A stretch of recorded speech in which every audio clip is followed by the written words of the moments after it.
Hello and welcome, my name is Lynx and we play Olga Doesn't Die. It is time for the continuation after...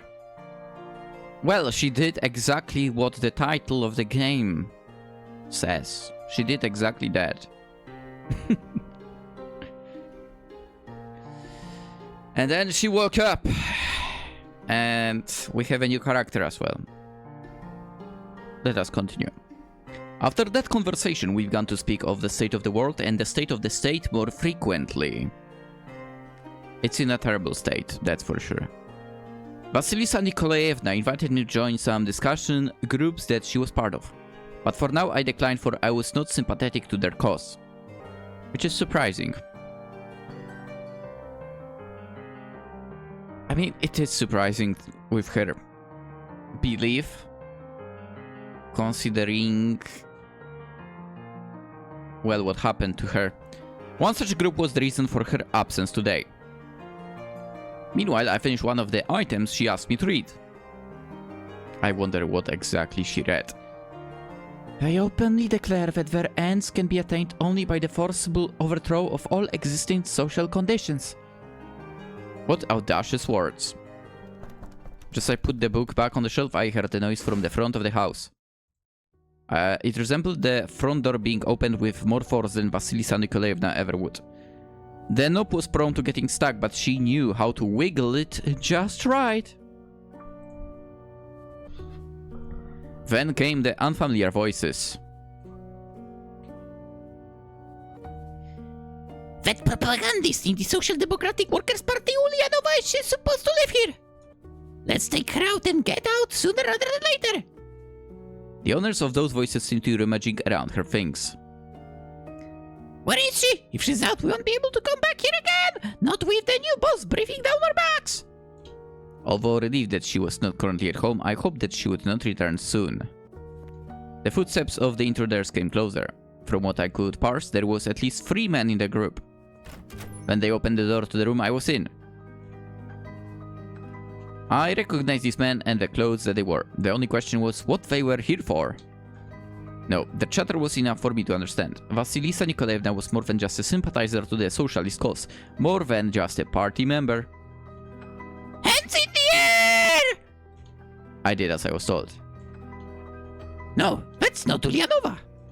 Sorry, girl, we're told not to leave any witnesses. You're probably one of them too, huh? I crumpled to the ground. Although the pain of the bullet piercing through my body made me want to riff, I forced myself to play dead this time. There was no value in being brutalized here. To my luck, the group did not come to double check if I was still alive or not. Or... wait, what?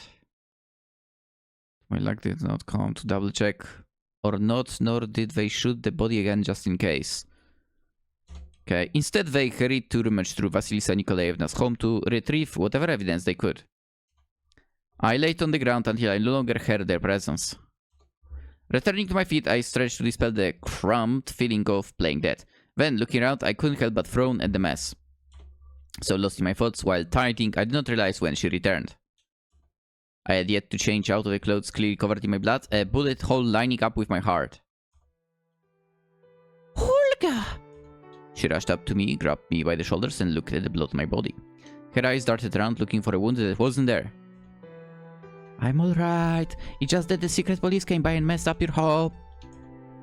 I don't care about the mess. You were shot. That's not right. You were shot through the... no wound? Her eyes darted to the bullet in the wall. The very bullet that had gone through me, and a visible blood stain on the ground. But you were clearly shot. She felt the front and back of my clothes, finding the hole caused by the bullet. Watching her fret over me, I contemplated if I could tell her. But I was not the same sort of human as she was could be, a ruinous piece of information for our relationship. Yet I made up my mind! I was. But I'm alright because I'm immortal. With that, my world would change irreversibly. I wondered what she would say, but I could barely bring myself to meet her eyes. Immortal! Don't joke about that when you'll be shot! Do you see a wound? Only blood. I'm sorry about that. I don't need apologies when you've been hurt, but you're right, there's no wound. I always did say that I'm older than you think. I've been alive for a very, very, very long time. I don't age. I don't die. My wounds heal quickly as if they were not inflicted upon me at all. I alone am stagnant in this world. If you shoot me, I'll get back up again, as if nothing had happened. You know, you keep a knife on you. Chop off my finger and you'll see what I mean. Small harms that were in clear violation of the wholeness of my body tended to be resolved faster. That was not to say I like to be heard. I'd rather not chop off your finger, I believe you. After all, there is no wound. She traced the hole that the bullet left in my clothes again before pulling her hand away. Who are you, Olga? I'm Olga. Just Olga. Vasilisa Nikolaevna. Call me Nico. Call me with my given name and patronym like that must be tiring. Nikolaevna, Nico. Nico Bellic? No. Ah, GTA 4, man. I'll be honest, GTA 4 was way better than 5. Way, way better. The emotion that hit me then was relief. You don't mind? Rather, I'm curious. Does that mean you have magical powers? I'm just particularly long-lived. I had no magical powers. As much as I would love to fly in the sky like a bird or breathe fire like a dragon. And I'm rather alright without breathing fire. Oh, can the gift of immortality be shared with another? Nope. I shook my head decisively, but I did not know. Oh, there's myth from the east that if you eat the liver of an immortal, you will also gain eternal life. How did you become immortal? There were no lives, no magic pills. One day I just was. I don't know. I'm surprised I've never heard of a real immortal before. But you have. Rurik the ruler, the sage of the grey, bless his rule. That's a popular line, no? Olga, you're not particularly sage-like. For one, you like the wrinkles. I'm sorry to say that I'm only old on the inside. To start with, I was still young when Rurik came to rule. Vassa, that is, Vasilisa the Great. She was the one who found me, and I chose to serve her heirs as their advisors, most of them at least, until now. Not anymore? I shook my head. Thinking back on my long life, I wondered if its entirety had been for the Imperial family. Since the day I lost death. I lost death? What? Wait, what? Huh? Oh, okay, since you became immortal. Ah. Never mind. I dedicated myself to their line of rulers. I knew of nothing else. For Vassa, I had no regrets, but what about the others? Have you learned this? Would you prefer me leave? No! You're Olga, just Olga isn't right. There's no reason for it to go unless there's somewhere else you want to be. Stay away longer. This is also your home. Then I will. Okay. We spent the rest of the day cleaning the mess left behind by the intruders. We took a few days to finish repairing what was broken. Afterward, Nico shared her thoughts on why the secret police had raided her house. We print a little paper called the Workers' Course, which along with other publications, we're distributing to striking workers across various cities. The proletariat is where societal change will come from. I do worry for you, Nico. But it's worth it. How can I ask the world to change if I won't take risks? I foresee a violent revolution wherein blood will inevitably be shed. What need is there for blood to be shed now? There is no need for a revolution. Oh, you are so wrong about that. Muscovy definitely needs a revolution. Do you think that violence is wrong? Power has always centered around the control of force, blood and steel. Violence is a means to an end, a means that should not be but often is. There are times when it is wrong and times when it is not. Right or wrong is no more than a person's selfish perspective. It's wrong, but there are times where I cannot help but see it as right. To be a violent revolution in this day is not right. Yet, Vassa's conquest was right. I would never doubt that. I return the question to you. Do you think that violence is wrong? Huh? No, as you say, it is simply the law of might. The days continued to pass. Before I knew it, a full year had gone by. And one day she did not return home. It was not that she had never been out for multiple days before, but she usually let me know ahead of time. I waited for Nico day after day until a full week had passed. Finally, I head outside and quickly bump into the neighbor. Excuse me. Oh my! You are the girl staying at Ulianova's home? Yes, I haven't seen her at all this last week. Do you know where she might be? Oh, she was arrested a week ago. And she was just shipped off to Siberia today. Dear me, I do wonder what she was up to. I see. Thank you for the information. I exchanged pleasantries with the neighbor in days before returning home. Although relieved that Nico had not gotten herself killed, yeah, she ended up in probably one of the worst places she could end up in. Just saying. I berated myself for not even knowing about her arrest. Suddenly the house seemed terribly empty. What was it about being my shelter in a blink of the eye? I murmured my grievances to no one at all. I stayed at her home until I received a letter. From there on we agreed to stay in touch with letters, and I left the shelter that she provided me for good. Nico, I'm happy to hear that Siberia has been treating you well. Do take care to keep your behavior on the down low so that you do not get in any more trouble than you have already. I hear that the game in Siberia is particularly tender. Consider going out for a hunt. You can make yourself as much pelmeni as you would like. Yours, Olga. Dear Olga, The years in exile have passed quickly. I'm currently writing from Kitesk. But I see that you are at the other end of the Empire. Things have changed much, yet not at all. Have you heard of the changes in the ministries as of late? You must have us figure all over the papers. And not just papers of my own making. Not that I have been so involved in such. Stolypin was assassinated just the past week. And many of his fellows have been dismissed from the offices. I'll not speak my opinions on them. I only worry about who will take their place, especially with the trouble stirring on the continent. But I should ask you how your vacation is going. Think not too much of difficult things such as this, and tell me more about your trip. Vasilisa Nikolaevna Ulyanova. Nico, it was very nice to see you again after so long. See? Oh, you visited. It reminds me again how large the empire is, that we would both be in the same nation yet miss each other time and time again. How many times have we actually seen each other face to face in the past few years? Okay. Answer not my question. That was rhetorical and you know it. I enjoy our exchange of letters well enough, but I always do enjoy speaking with you face to face, seeing your face. Face to face, seeing your face. I do hope that you obtain the same joy from my voice and face. Else I would have to hide away forever like a real sage. I'll be in Karelia soon. The scenery is beautiful there. Perhaps we may see each other soon. Olga. Dear Olga, I'm afraid we won't be able to meet again soon. It is for no fault of yours, but rather mine alone.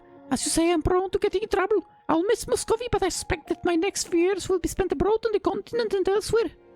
I mean, if you'll be abroad, that's a good thing, isn't it?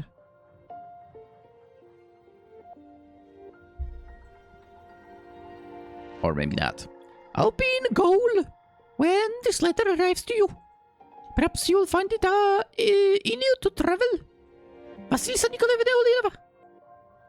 Nico, I would smack you if I could right now. Olga.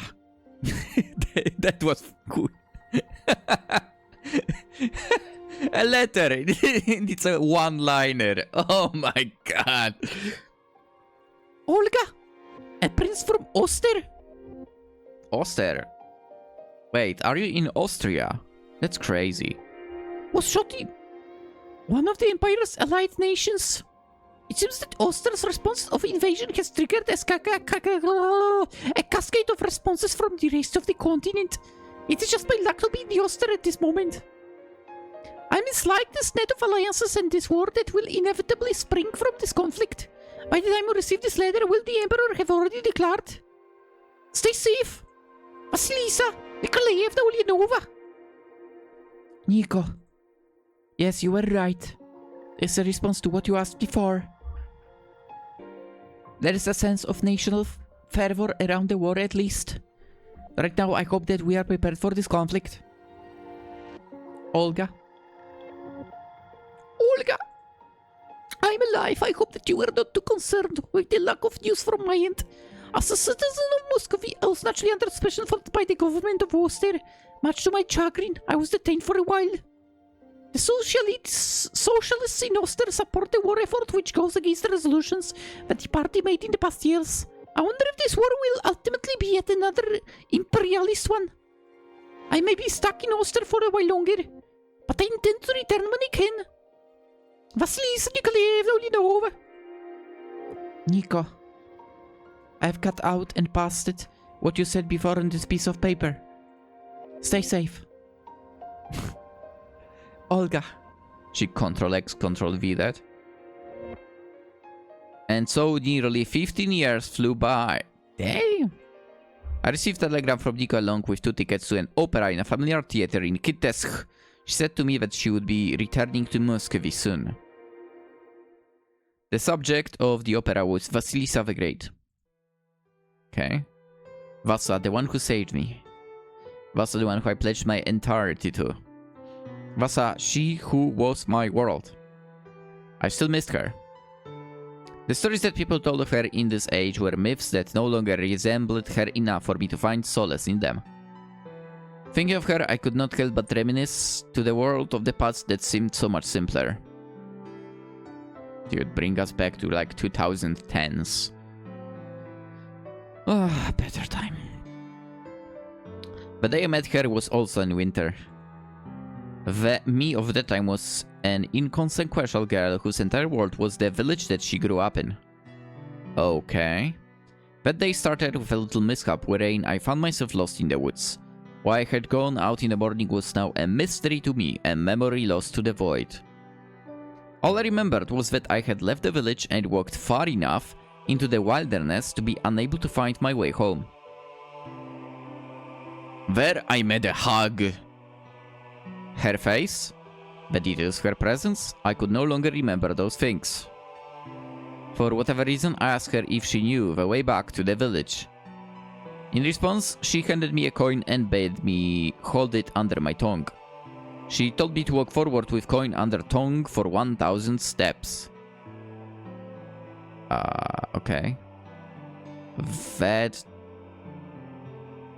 doesn't sound challenging? Confused as I was, I followed her instructions. When I arrived home to the village, I opened my mouth and found that the coin had disappeared. It was not merely gone from beneath my tongue, but gone from my mouth altogether. I had no recollection of swallowing it. It had disappeared as if it had melted away.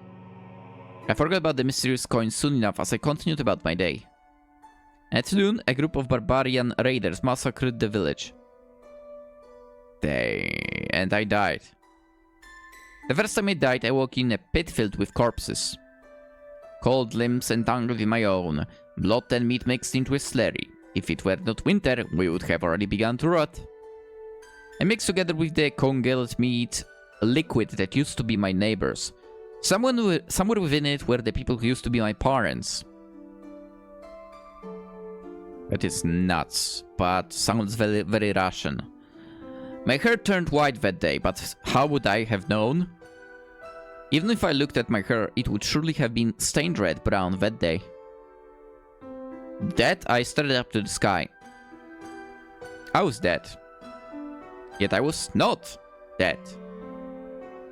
I did not understand that because I could not believe I was still alive. I simply stayed in the pit, staring up at the sky as my body grew colder and colder. As if to cover up the tragedy, snow began to fall along with the sun set. The sound of horse steps approached. Soon I heard words in a language that I knew, so unlike the barbar of barbarians that I could not understand. I did not call out to these visitors because I could not. The dead did not speak, I believed.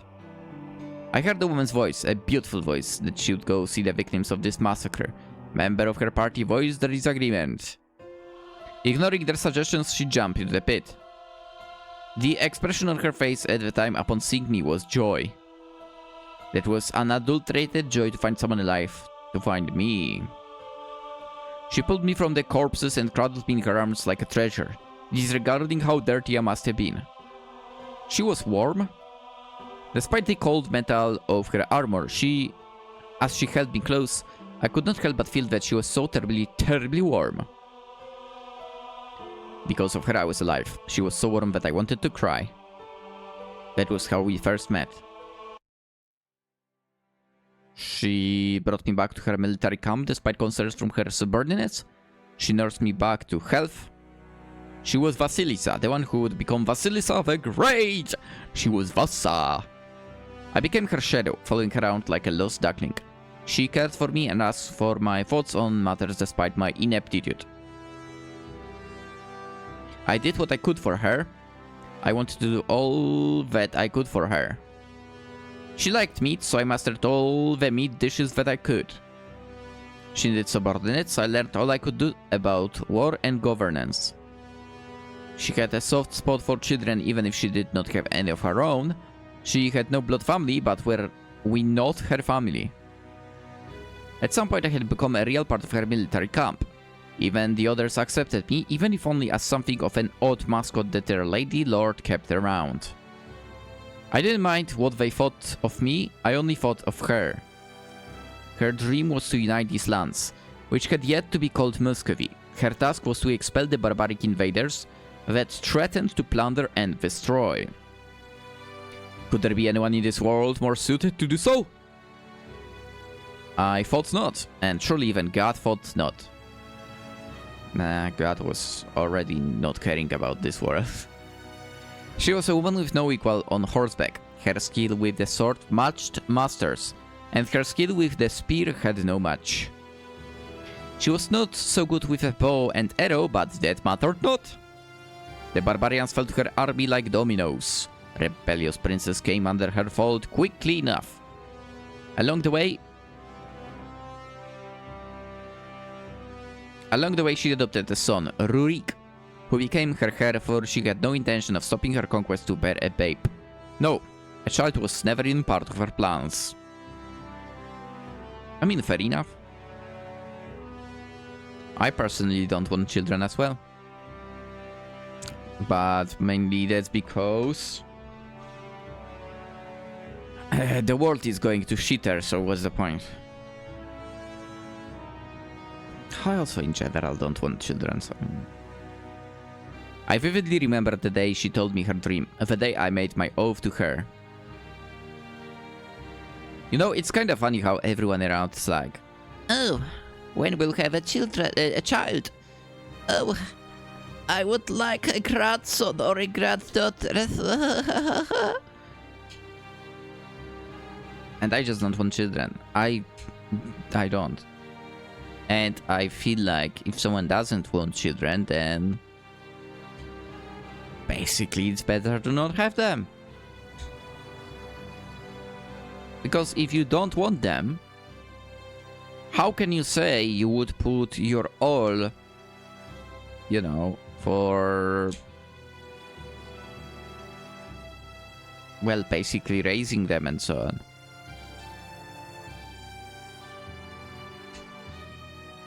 Also, come on, like I have money for children, come on.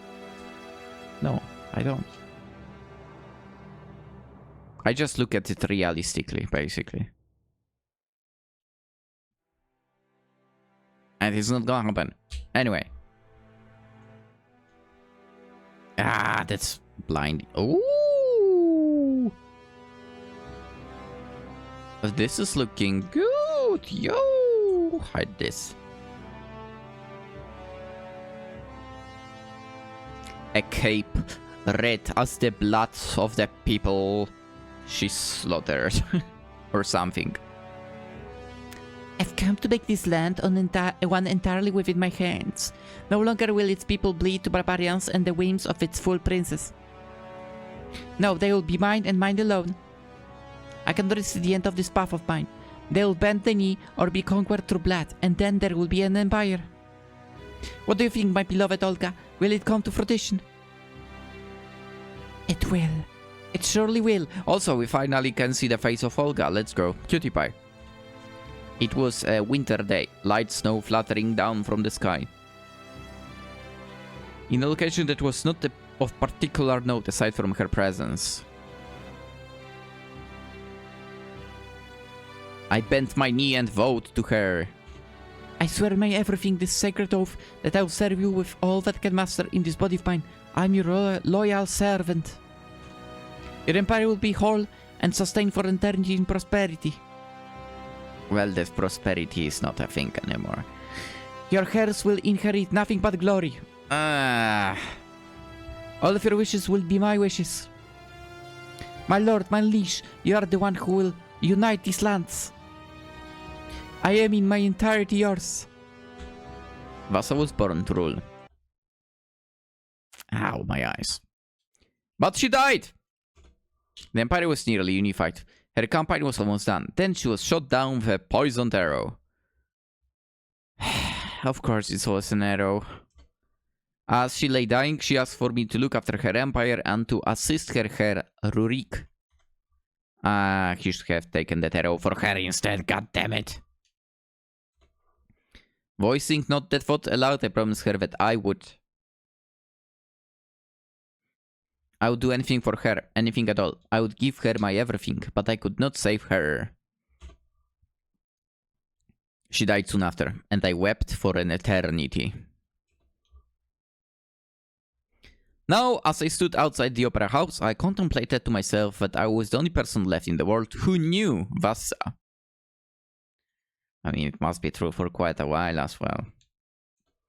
Nico was unable to make the show. Still stuck in Oster for a while longer, but having tickets already in hand, I decided to come without her.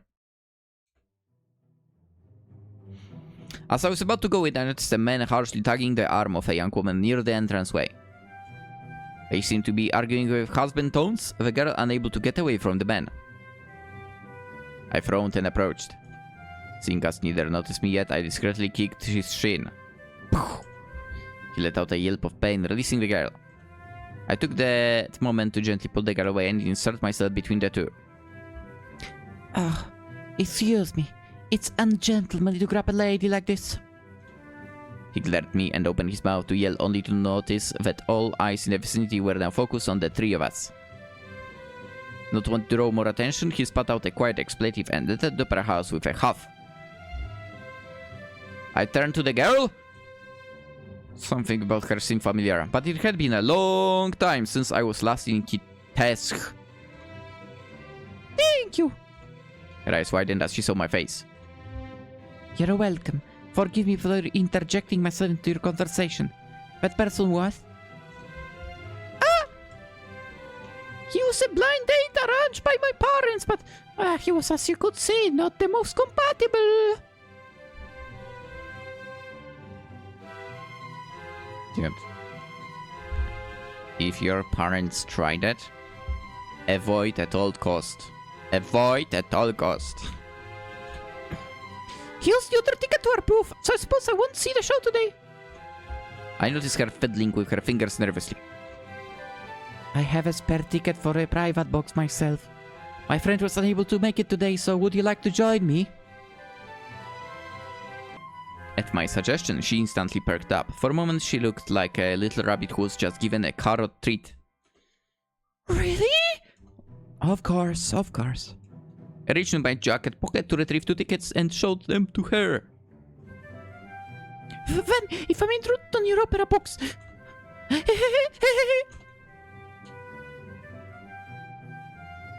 We entered the opera house together and made our way to the private booth. I had been surprised that Nico had gotten the rather expensive tickets, but I understood that it was to address my personal preferences. Now it seemed to have come in handy. We took our seats overlooking the stage. The view was nostalgic. I had not returned to Kitesh in a while now. I wonder what Kitesh could be, actually. Oh, Kitesh, okay. But it's also legendary and mythical city. Okay. Interesting. I haven't asked your name yet, my savior. My name is Olga. Olga? Just Olga? Yes, just Olga. And you? I'm Katusha. Just Katusha. What she gave me was just a given name, a diminutive even. I did not bother praying for more. Her name was just like my little princess's. I hadn't thought of that girl in a long time and wondered if she had grown to someone like this young woman. I contemplated that they could be one and the same, but the chances seemed low that the princess would be out and about here in particular. And for the emperor to pair his daughter with someone like that man outside? Foolish! But that man is a fool anyway, so... Before long, the opera started. This particular telling started with the character Vasilisa as a girl. Which is correct, right? The first act followed her beginning a journey of gathering compatriots such as the staple character Sage Witch. Oh yeah, it's the same actually as previously when she visited the opera, now that I think about it. The same... like the finger. Anyway, it was not very accurate but entertaining enough. It was filled with dramatics, romances, tribulations of faith, all sorts of things that didn't quite exist. And so on. Soon enough, the first half ended and the intermission had arrived. Neither Katusha nor I had to get up. This made me realize I had not been in like a theater in forever. Dude, I must have been in school when I went to theater last time. Which is forever ago. The lead singer is very pretty. She is. Although she doesn't resemble her role very much. Really? It can be helped with how much time has passed since the time of Vasilisa the Great. She was my favorite. Vasilisa the Great, I mean, I've liked her since childhood. Why? Because someone I liked her. They have good taste then. She does. Do you like opera, Olga? Yeah, well enough. I enjoy the music and the stories. I'm fond of them even if their depictions of historical events would make a historian weep. I haven't had a chance to watch one in a while, but I suppose opera doesn't change. Do you? I haven't seen many, but I think I like them now. I'm happy to hear that. This one is still long from finish after all, so if you don't like it, I don't know if you could sit for another 2 hours. They say that the intermission is the best time to excuse yourself. Not that it particularly matters with a private box. She shook her head. No, I like it. The music is wonderful, and the story is moving, even if not entirely correct, but that may be how adaptations are. Like the Sage Witch, she... never mind. Do you have any recommendations for opera, huh? I paused to think. The Inheritance of Rurik. That particular telling of the story of Rurik the ruler was controversial, but I found it highly entertaining. People needed to let him suffer a bit of embarrassment after all these years. God damn it. Then I rattled off a few other names that I enjoyed. Yolanta, Eugene Onegin, Oresteia, the Snow Maiden. I've yet to be disappointed by anything performed here. You could come again and you'd likely find a quality show even without curating it. Of course, without that unpleasant suitor of yours. With the intermission ending, the opera resumed. The rest of the opera covered a long span of military campaigns condensed into 2 hours. It came to an end with the death of Vasilisa the Great and the start of Rurik's reign.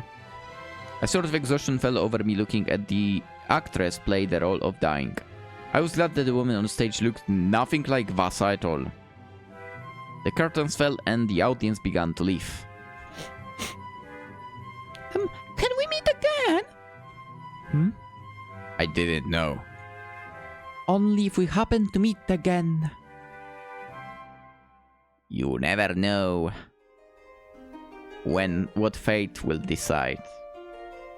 But right now, fate decides it's the end of the episode.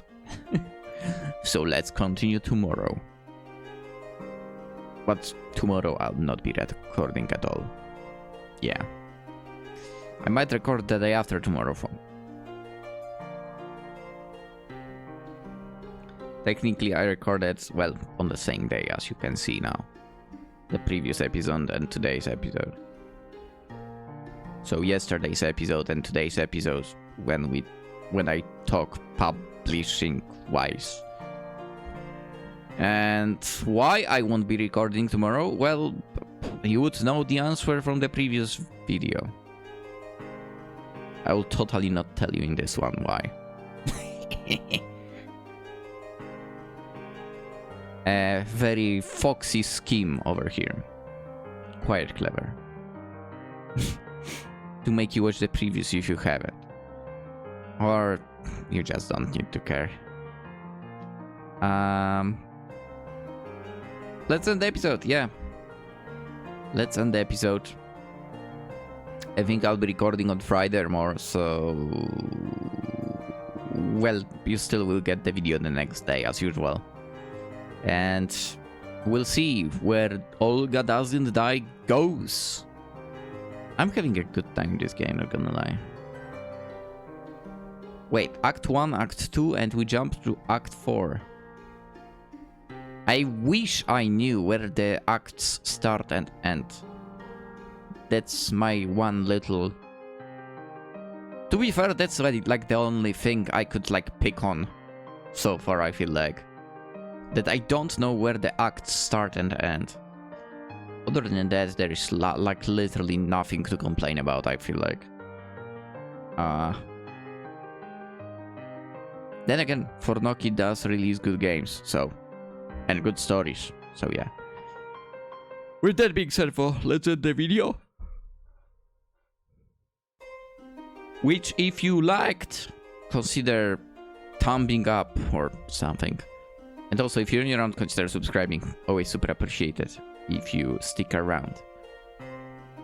And of course, you can get the game on itch.io for free? Do I remember correctly? I think I remember correctly. I think it was free.